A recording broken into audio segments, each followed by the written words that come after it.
आपल्यासोबत आदित्य ठाकरे आहेत. आदित्यजी, सीबीएसई जे आहे ते आता राज्यात लागू करण्यासंदर्भात काय आपली भूमिका आहे?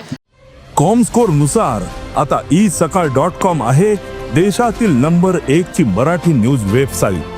प्रत्येक अपडेटसाठी isakal.com ला नक्की भेट द्या. बघा, भूमिका स्पष्ट आहे. आम्ही पण मुंबई महानगरपालिकेमध्ये IB आणलं, सीबीएसई आणलं, ICSE आणलं, IGCSE आणलं. पण हे करत असताना जे शिक्षक आहेत त्यांचं ट्रेनिंग होणं गरजेचं आहे, त्यांची मानसिकता तिथे आणणं गरजेचं आहे. 2 वर्ष तरी कमीत कमी तुम्हाला ट्रेनिंग देणं गरजेचं आहे. मागे याच्यामध्ये कुठे कमी पडतंय राज्य सरकार असं वाटतंय? कारण सडनली घोषणा केलेली आहे. मला वाटतं थोडा विचार करून ह्याच्यात पुढे करणं गरजेचं आहे. सीबीएसई येणं गरजेचं आहे, पण ट्रेनिंग घेतलं पाहिजे. स्पष्टता नाही असं वाटतं तुम्हाला आदित्य? मला वाटतं स्पष्टता ट्रेनिंग मध्ये आलं पाहिजे. आपण बघतोय की या ठिकाणी खरं तर सीबीएसई प्रकरणावर जे आहे ते स्वागत केलेलं आहे. मात्र स्पष्टता अजून कुठल्याही गोष्टीमध्ये नाही असं स्पष्ट मत जे आहे ते आदित्य ठाकरे यांनी व्यक्त केलेलं बघायला मिळतं.